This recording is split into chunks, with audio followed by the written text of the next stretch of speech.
Hello, class. I finally got the hang of developing online lectures using Zoom and Adobe Premiere. First of all, I want to say I hope you are all in good health, that you're not sick, that no one you know has come down with the coronavirus, even though we have a very low rate here in the Fresno area. I hope that your parents are well, and your grandparents, and your siblings, and your close friends.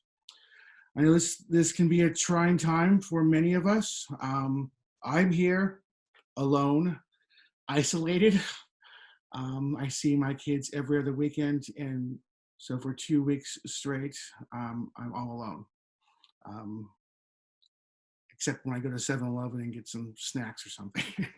So listen, if you're having a hard time, reach out to family, reach out to friends, keep people close. If not physically, communicate, right? Call someone and talk. The last thing I want is for any of you to just drop away and not attend school online and not continue your studies. Even though I don't know most of you personally, I do care about your academic success and your mental well-being. So please be well, and I hope that you all have internet access. If you're watching this, then you do. If you know any students who don't, encourage them to reach out to our tech team to set up internet for them. And I hope that you're comfortable in your surroundings at home, that you're able to study, that you have a quiet space to study. I know it's rough. It can be rough not having structure, not having to get up, get dressed, go to school. You have to create your own structure. It's very important that you do that to keep sane and to continue on getting good grades. I just want to share one of my companions here, sort of personalize my area for you. Here's R2-D2. It's the only action figure I still have left from the 1970s. So I'm an old man. I'm 49 years old, and I got this for Christmas, 1977.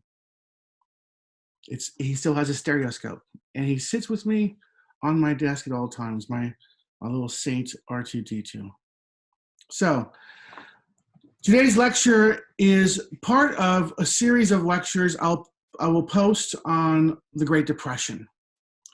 And this lecture will cover 5 major reasons that caused the Great Depression that lasted 10 years from 1929 to 1939.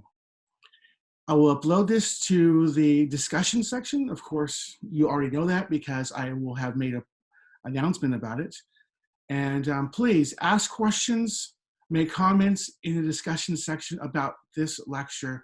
I'm open to any comments or questions you might have, and I welcome them, please. As you know, I hope you know that I have a passion for teaching. I actually miss being in the classroom. That's my arena. That's the pinnacle of my success, is being in the classroom. So I miss that. So please ask questions, email me with any questions you might have. Okay, let's get started on the 5 major reasons for the Great Depression. First of all, I love quotes, right? So here's one quote that President Calvin Coolidge, who was president right on the precipice before the Great Depression. And I often like thinking about history this way, on the precipice, looking out onto a new era. Of course, they had no idea what was coming, right? The greatest economic recession in America's history that would last a whole decade. But here's President Calvin Coolidge. He says, America had never met with a more pleasing prospect than that which appears at the present time. The 1920s was an era of great prosperity for many Americans. Of course, not all, right? We know that Jim Crow laws were at a height in the South. Many African Americans, mostly Black men, were hanged, burnt at the stake like medieval witches, happening in the 20th century. burned alive like barbecue sausages, right? We saw some of those images in class. Horrific time for many Americans, 1920s. But for a great portion of Americans, middle class, white Americans mostly, it was a time of great economic prosperity. Almost too much when it comes to the stock market. And although I'm no economic expert, I do know that stocks were highly inflated, grossly inflated beyond their actual value. And this was happening in 1928 and up until 1929. So this is why Calvin Coolidge says that there has never been a more pleasing prospect than that which appears at the present time for America and Americans. Right on the edge, a year before the stock market crashes. The bottom quote here by economist, sorry, I actually spelled that twice, economist. Irving Fisher in the fall of 1929 said, stock prices have reached what looks like a permanent plateau. So that if you Google stock market graph 1920s, you'll see that the stock market climbed and climbed and climbed and climbed as stocks were valued far higher than their actual worth.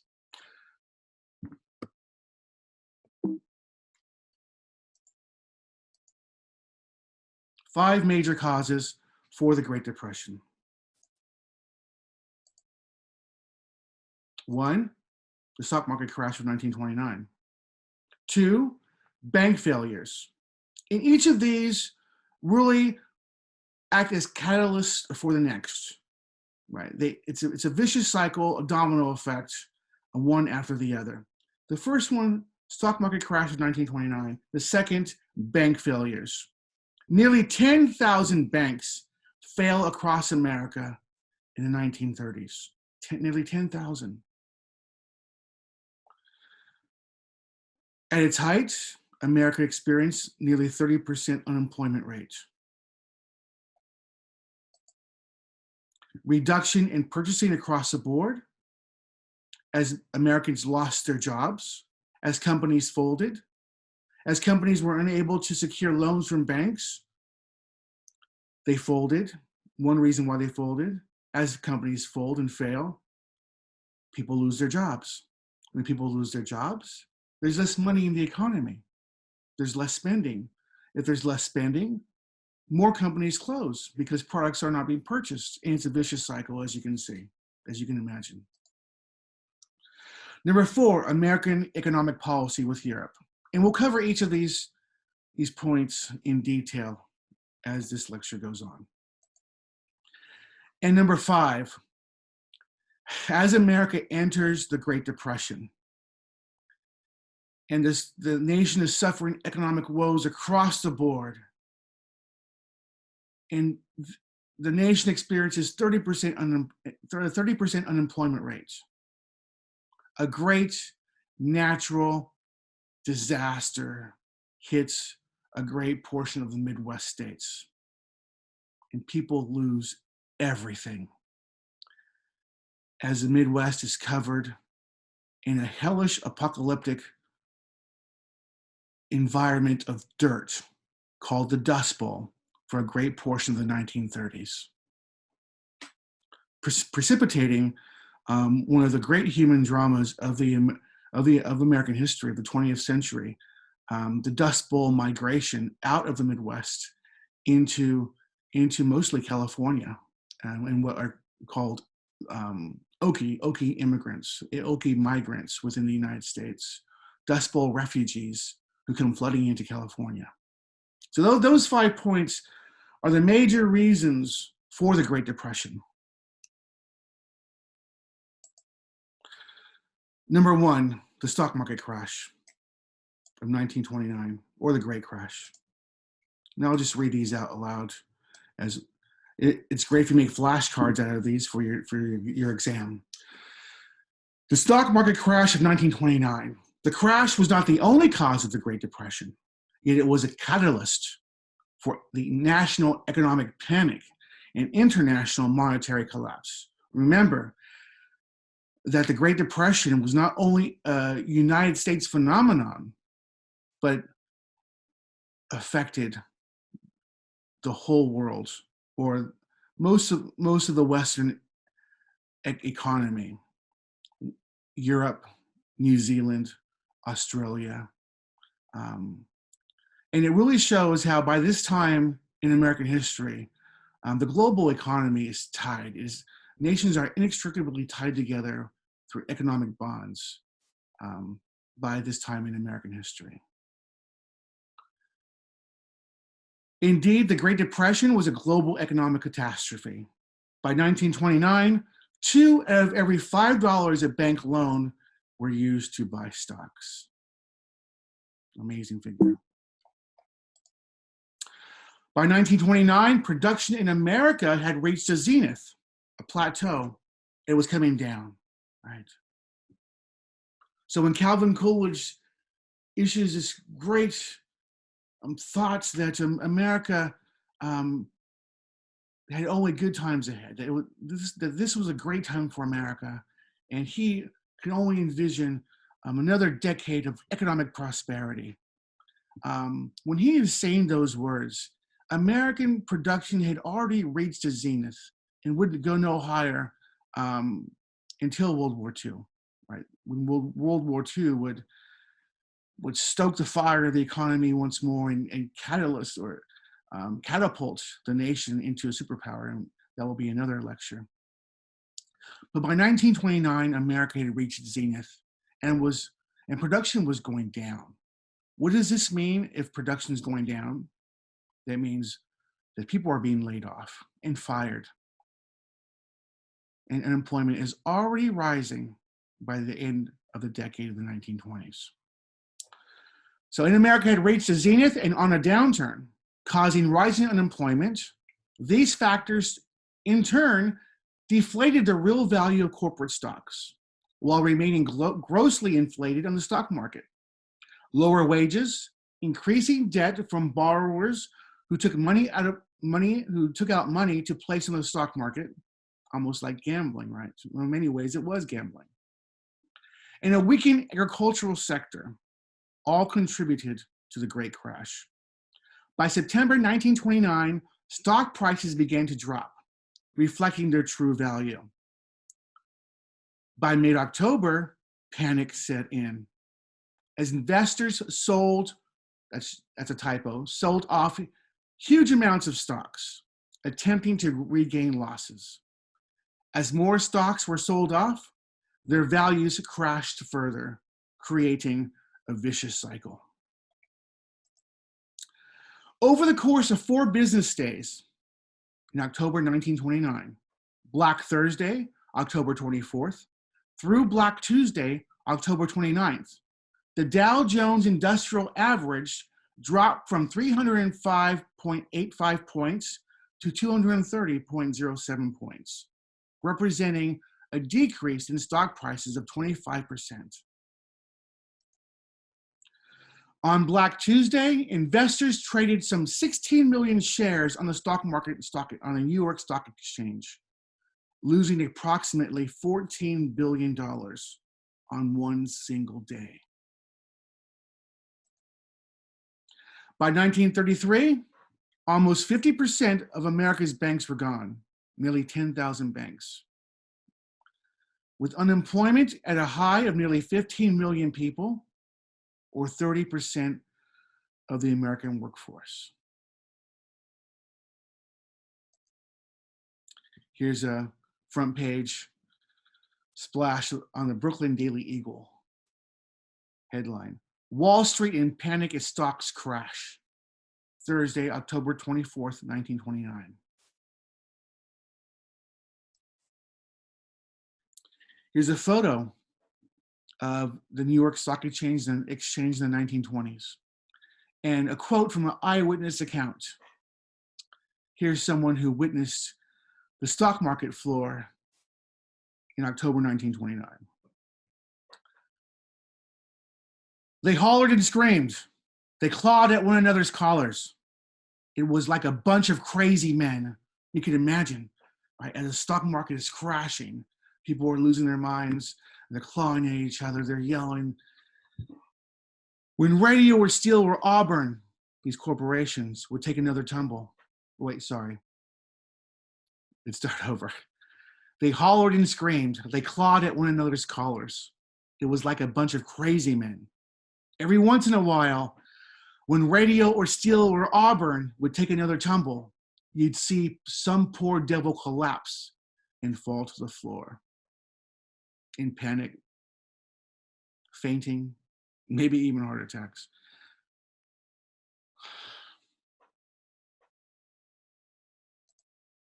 Here's a great quote from Will Rogers, who had a syndicated column in the 1920s.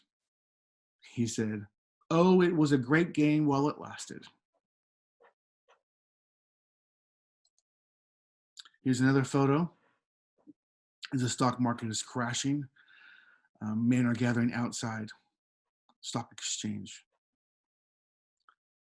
So, anxious Americans gather outside the New York Stock Exchange on Black Thursday, October 24th, 1929. October 29th would be referred to as Black Tuesday. So we have Black Thursday, the 24th. The following Monday is called Black Monday. And October 29th, which would see a great fall in the stock market, is referred to as Black Tuesday. Over those few days, the stock market crashed. Here's another photo. Anxious Americans gather across the street from the New York Stock Exchange on Black Thursday.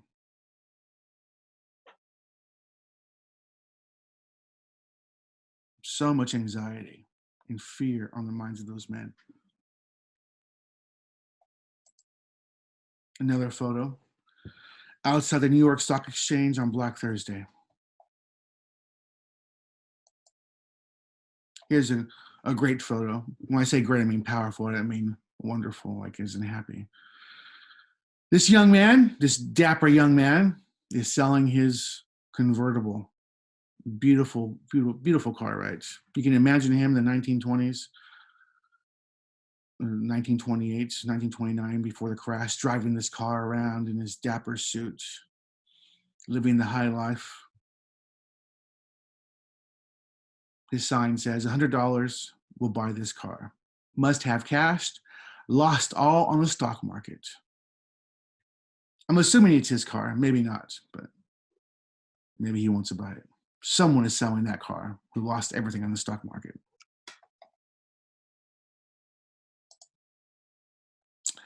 Another photo of the stock market and an eyewitness account of that day, 1929. I'm not sure if this is Thursday, Monday, or Tuesday, but this is happening. That night, Wall Street was lit up like a Christmas tree. Restaurants, barbershops, and speakeasies were open and doing a roaring business. Speakeasies were illegal bars, right, during Prohibition, where you would walk through an alleyway into a dark corner and knock on a door without any sign that, any indication that it was actually a bar or a nightclub. Knock on a door, give a password, and walk in and party all night long, drinking and gambling. Those are speakeasies. Restaurants, barbershops, and speakeasies were open and doing a roaring business. Messenger boys and runners raced through the streets, whooping and singing at the top of their lungs. Slum children invaded the district to play with balls of ticker tape. Well-dressed gentlemen fell asleep in lunch counters. You can feel the anxiety in the air, right? There's this nervous excitement that really comes out in this eyewitness account. This nervous anxiety. All the downtown hotels, rooming houses, even flop houses were full of financial employees who usually slept in the Bronx, right? They didn't go home. The point is they didn't go home where they usually slept, in their apartments in the Bronx, but they stayed there in the district and they were asleep. The speakeasies, the hotels, the brothels. It was probably Wall Street's worst night. Not only had the day been bad, but everybody, down to the youngest office boy, had a pretty good idea of what was going to happen tomorrow. Anxiety, fear. Number two, bank failures. Over the decade, nearly 10,000 banks failed. Creepy stuff.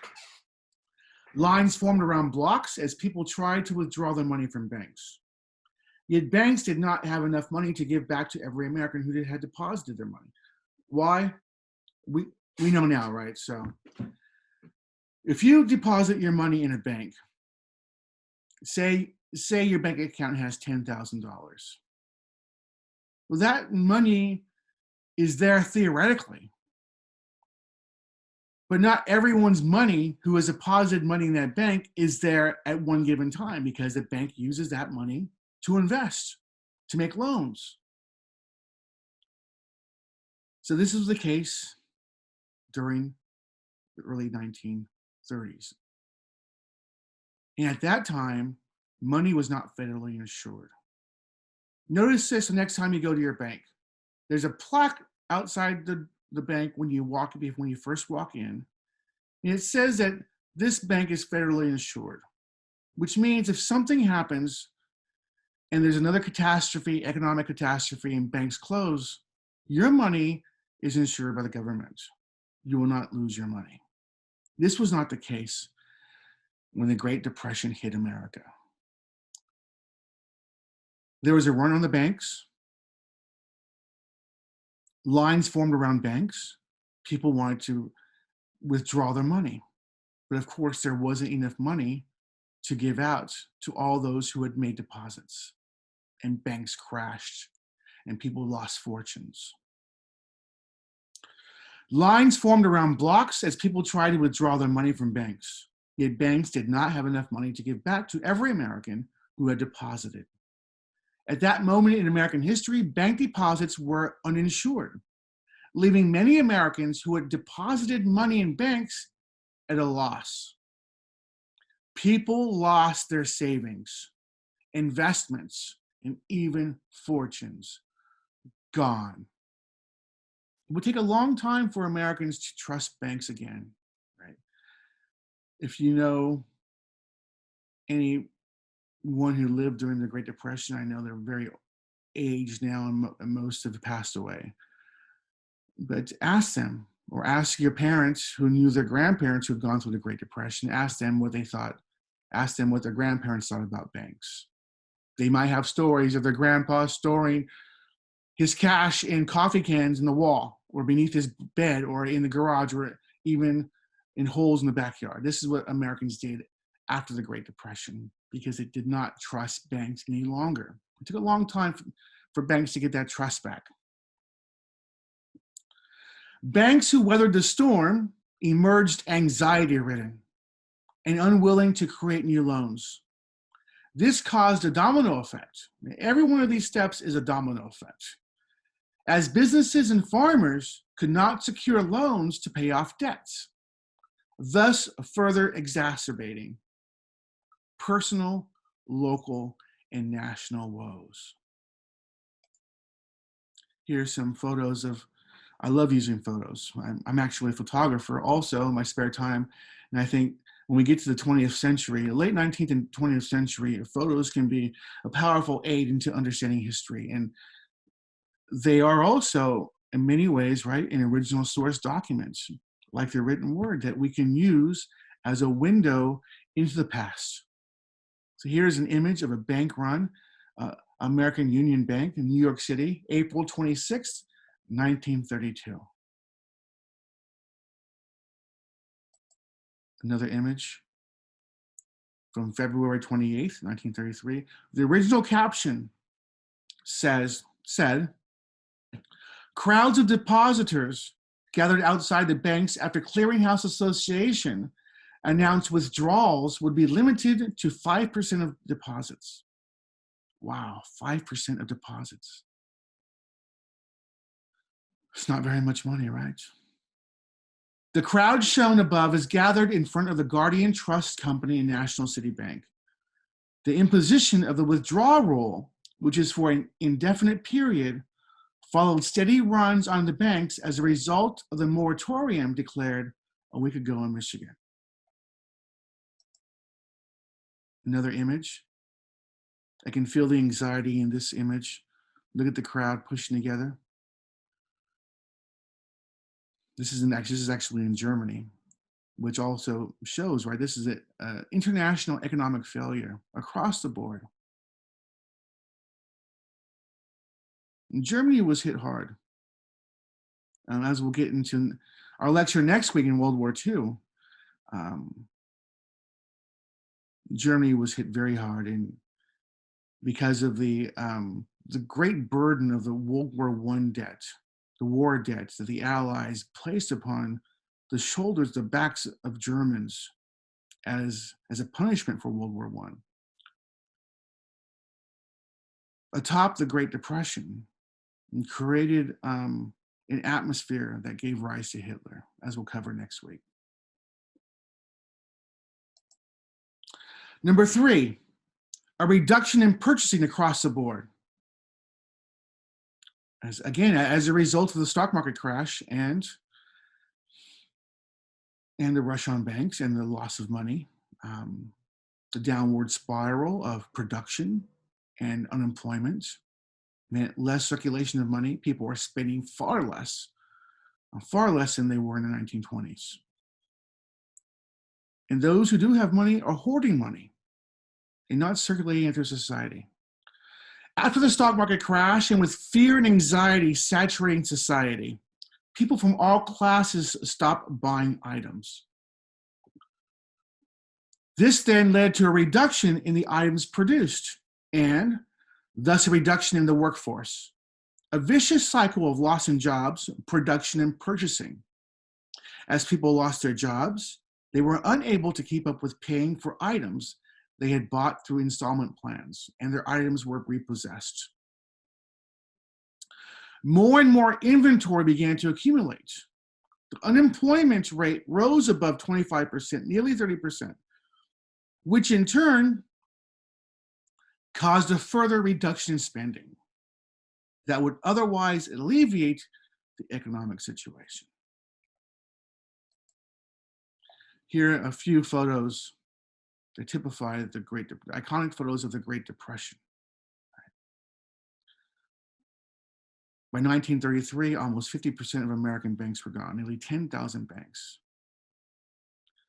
with unemployment rate at a high of nearly 30%.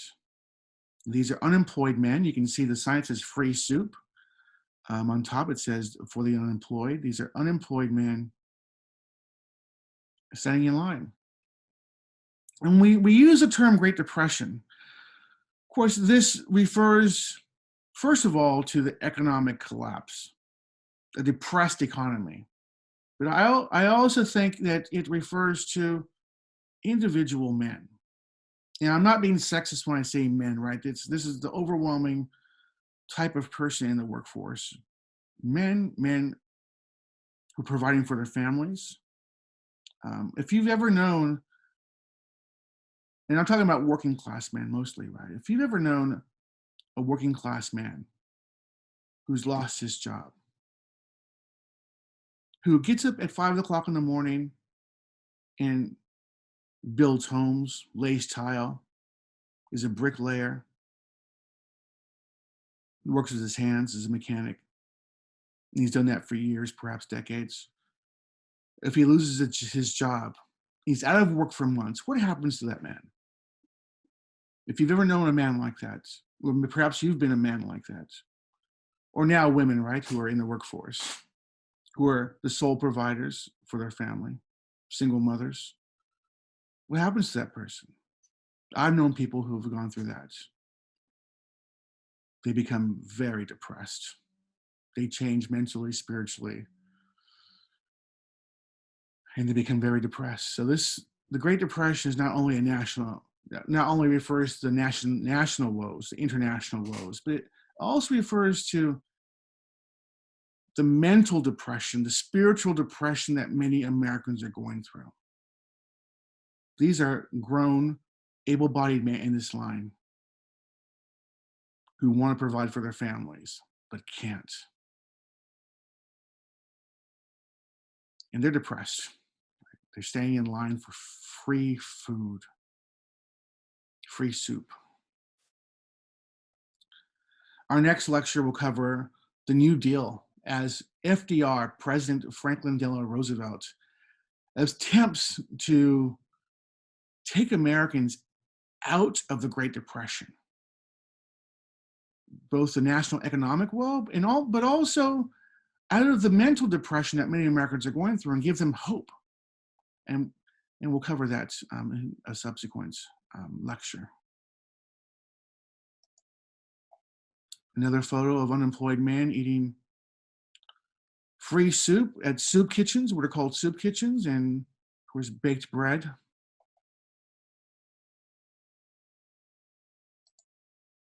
Another iconic photo from the Great Depression.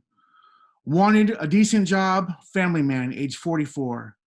Best reference clerical or manual experience. 3 years, Ford Company.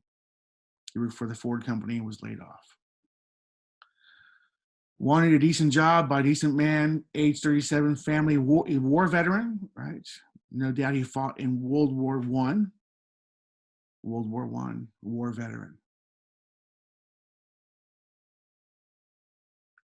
Looking for work. Another iconic image, if not this one, then the type of image coming out of New York. There was a surplus of apples in the 1930s, and this gave rise to unemployed people selling apples on street corners. Here are some unemployed people selling apples for 5 cents a piece. No doubt a professional man, nicely dressed, out of work, got up in the morning, every morning, I'm assuming, put on his nice clothes and went out there and sold apples. Young women.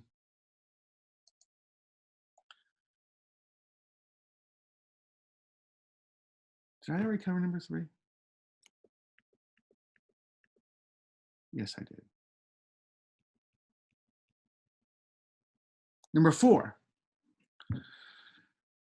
American economic policy with Europe.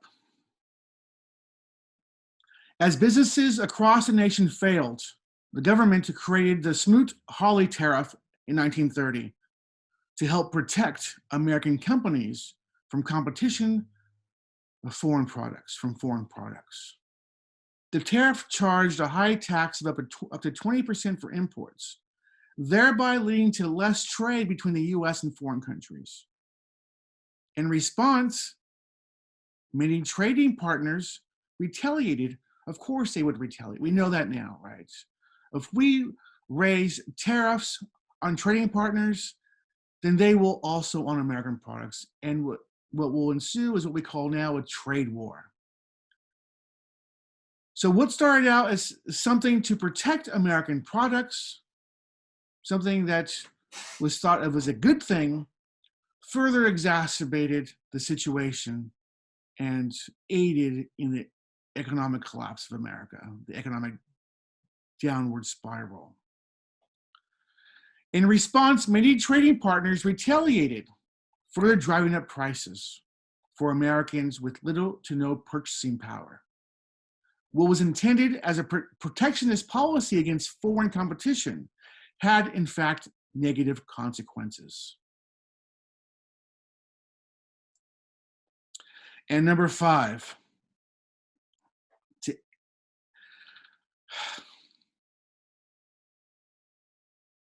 one of the great human dramas in American history, the Dust Bowl and the Okie migration.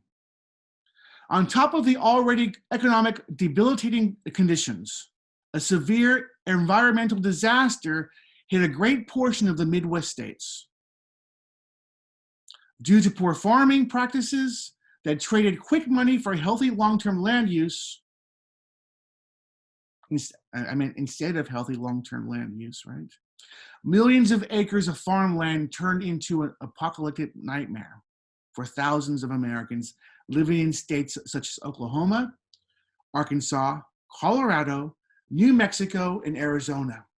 The area was nicknamed the Dust Bowl. American refugees who left the Dust Bowl were called Okies. This was a topic of John Steinbeck's The Grapes of Wrath. And of course, our area in Fresno and throughout the Central Valley was a recipient for many of these Okie migrants. Perhaps your grandparents or great-grandparents were Okies. At the time, a term of derision, right? Not a good word used to defame these migrants who were going through a very hard time. But now it's used by academics, and it's taken on a power of its own and is used in a different way than it was at that time. Fresno, Kern County, Madera County, places like Chowchilla, Dinuba, Bakersfield, is where many of Okies came to reside and live and have children and grandchildren and great-grandchildren. That wraps up our discussion on the 5 reasons for the Great Depression.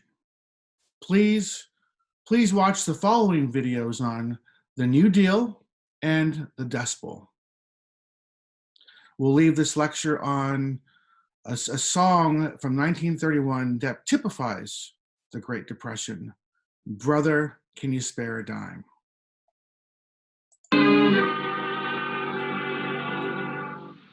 They used to tell me I was building a dream, and so I followed the mob. When there was earth to plow or guns to bear, I was always there, right on the job. They used to tell me I was building a dream, with peace and glory ahead. Why should I be standing in line, just waiting for breath? Once I built a railroad, I made it run, made it race against time. Once I built a railroad, now it's done. Brother, can you spare a dime?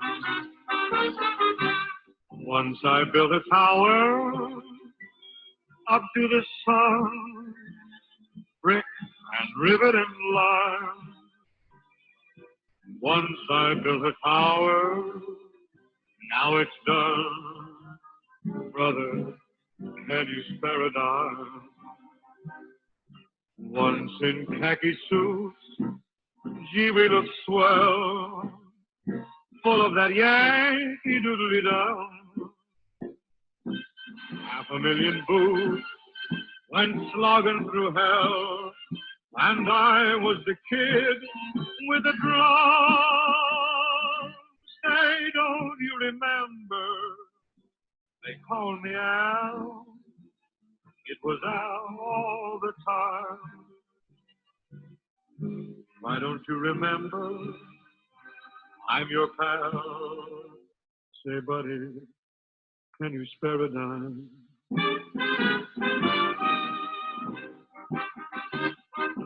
Once in khaki suits, ah, gee, we look swell, full of that Yankee doodly-dum.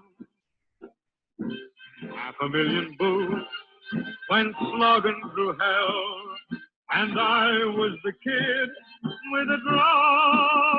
Oh, say, don't you remember? They called me Al. It was Al all the time. Hey, don't you remember? I'm your pal. Buddy, can you spare a dime? We'll leave it there, and I'll see you next time when we talk about the New Deal. Be well.